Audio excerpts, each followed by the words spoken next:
Elara Ghostvance lay prone, the cold kiss of the rifle stock against her cheek, the world narrowing to the crosshairs of her scope. Below, the city sprawled like a wounded beast, its arteries of light flickering in the pre-dawn gloom. Her perch, a forgotten gargoyle on the 47th floor of the abandoned Argus Tower, offered an unparalleled view of the target. General Kale, architect of the brutal northern offensive, scheduled to address his troops in a heavily fortified plaza. This was not just a kill. It was a decapitation. A surgical strike meant to cripple the enemy's will to fight. For 3 days, she had been a statue, a breath held, a heartbeat slowed to a crawl. Her rations were dwindling, her muscles screaming for movement, but the discipline was absolute. Elara was a legend, whispered about in hushed tones. Among both allies, they called her Ghost not just for her uncanny ability to vanish, but for the chilling precision with which she delivered death. Her record was flawless, her resolve unbreakable. Today, the stakes were higher than ever. Intelligence suggested Kale was about to announce a new, devastating weapon. A game changer that could turn the tide of the war irrevocably against them. Her spot was perfect, wind conditions stable. The trajectory calculated down to the last millisecond. The 50 caliber anti-materiel rifle Widowmaker felt like an extension of her own arm. Its heavy presence, a comforting weight. Through the scope, Kel's convoy approached, a procession of armored vehicles crawling through the desolate streets. Her breath hitched, then steadied. She tracked the lead vehicle, then the one behind it, knowing Kale would be in the third. The plaza was swarming with elite guards, their movements sharp, their vigilance absolute. They rarely did. The convoy stopped. Doors opened. Figures emerged, obscured by the early light and the distance. Elara's finger hovered over the trigger, a feather-light touch. This was it. The moment she had trained for, lived for. Then, the world exploded. Not a distant boom, but an immediate, concussive roar that ripped through the very fabric of the building. The floor beneath her bucked violently, a monstrous hand seizing the tower and shaking it like a toy. Dust, concrete, and shattered glass erupted around her in a blinding, choking cloud. The air filled with the shriek of tortured metal, the groan of collapsing infrastructure. Incoming! Her comms crackled. But the warning was too late, swallowed by the cataclysm. She was airborne, weightless, for a terrifying fraction of a second. A searing pain lanced through her left side, a sharp, wet agony that stole her breath. Debris rained down, chunks of the building the size of small cars plummeting past her. The Argus Tower, once a symbol of urban resilience, was now a crumbling monument to its own demise. The realization hit her like a physical blow, even as the wind tore at her clothes, whipping her hair across her face. The ground a dizzying mosaic of city lights, rushed up to meet her with terrifying speed. She was not just falling. She was plummeting, still clutching Widowmaker, a desperate, almost instinctual grip. The rifle was heavy, unwieldy, a dead weight that threatened to pull her faster into the abyss. Her mind, despite the shock and the blinding pain, snapped into high training. Years of it kicked in.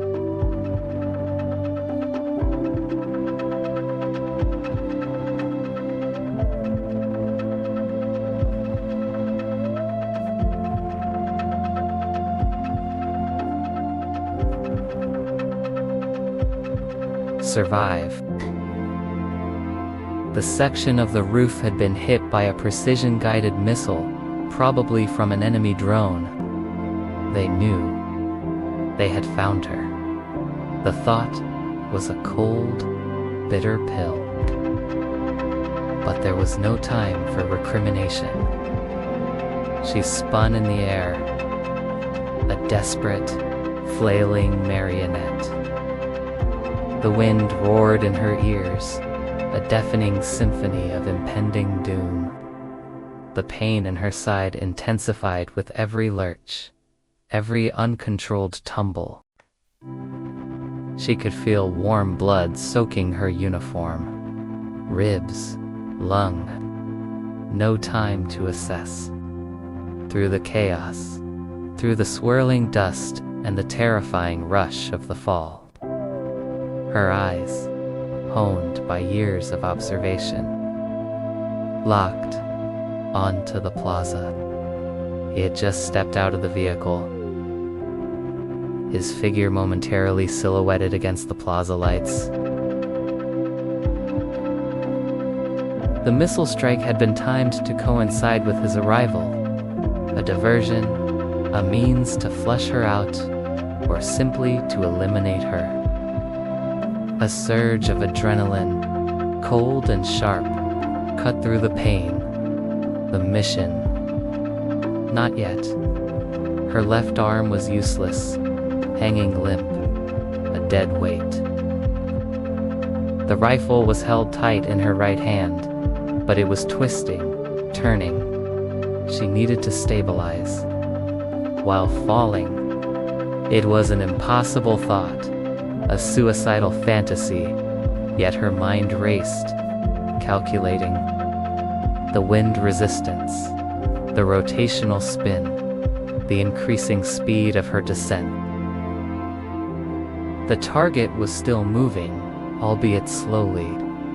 Surrounded by his guards who were now looking up, their weapons raised, searching for the source of the attack.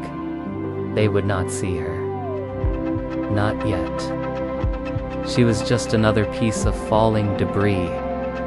She pressed the stock of Widowmaker against her right shoulder, gritting her teeth against the agony that shot through her injured side.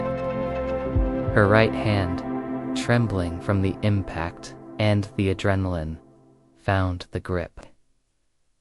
Her left hand, useless for support, still instinctively tried to brace the barrel.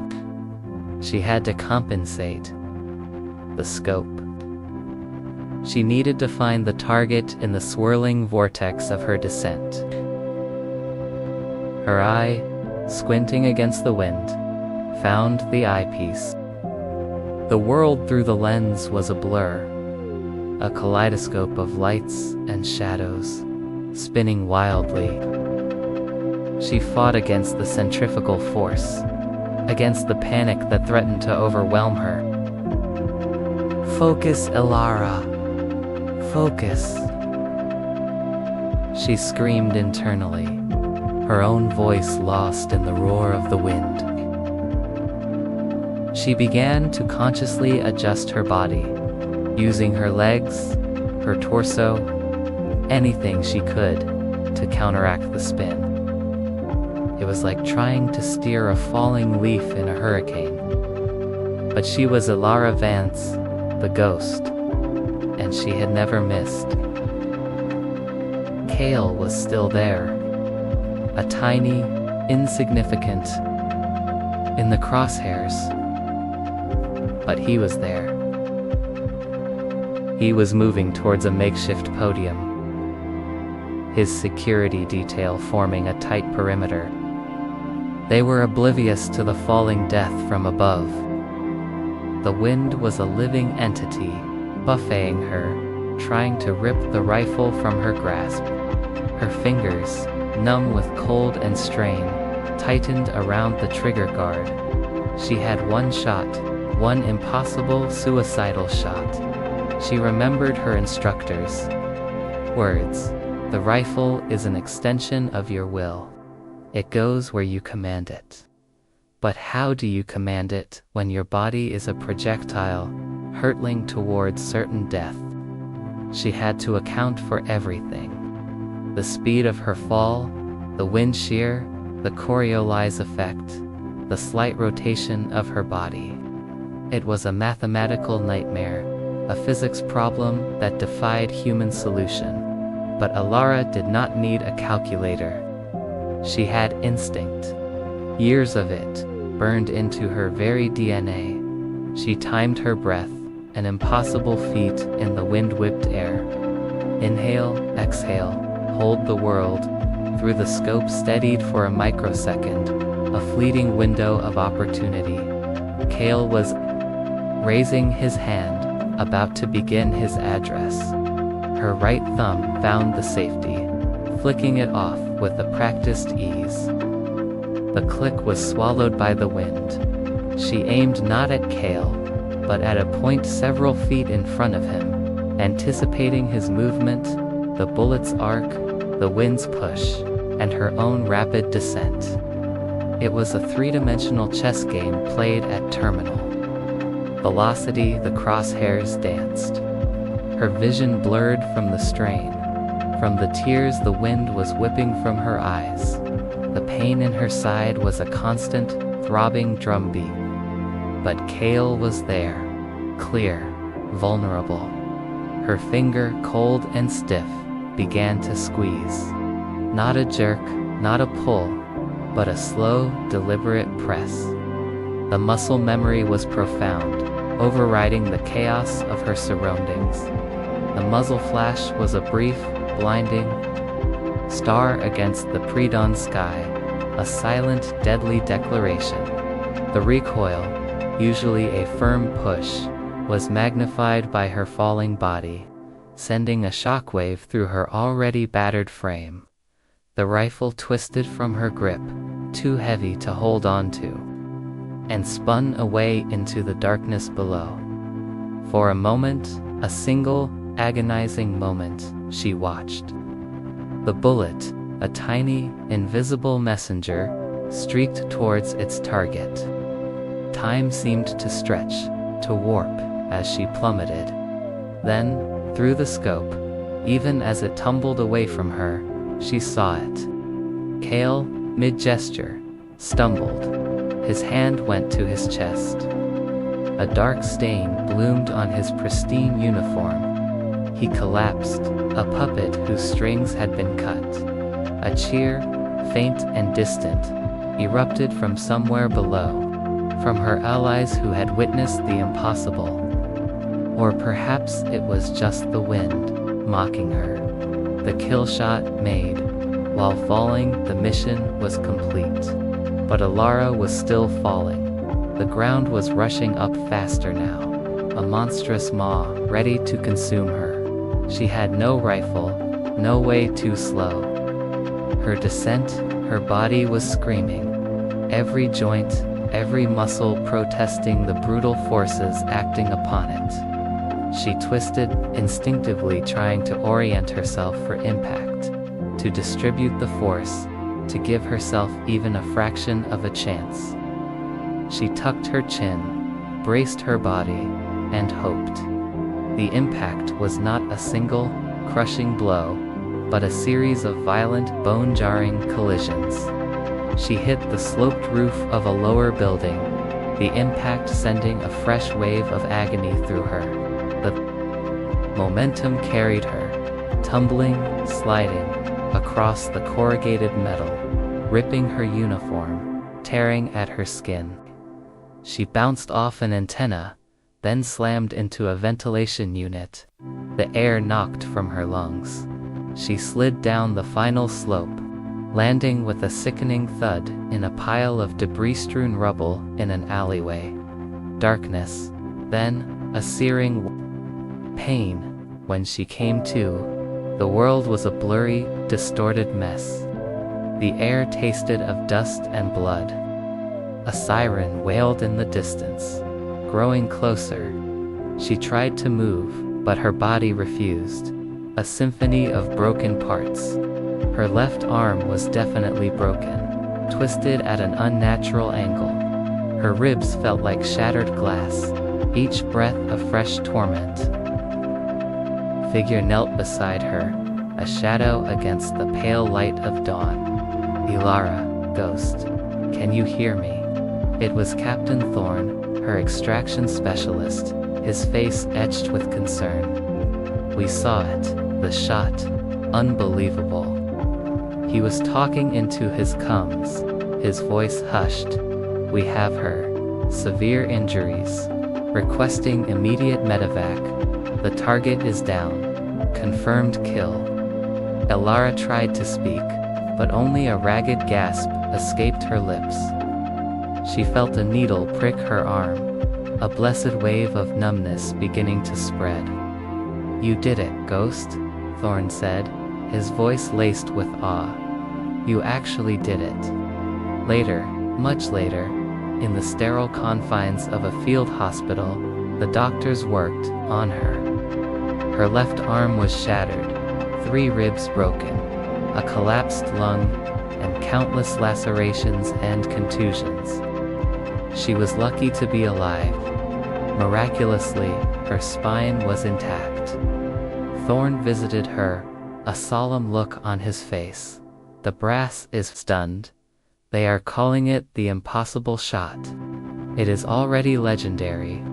Ilara just stared at the ceiling, her mind replaying the fall, the wind, the fleeting image of Kale in her crosshairs. The sheer, unadulterated absurdity of it. Kale is dead, Thorne continued. The new weapon, it was we intercepted the intel after his death. You saved countless lives, Ilara, more than you know. She closed her eyes. The weight of that knowledge settled over her, heavy and profound.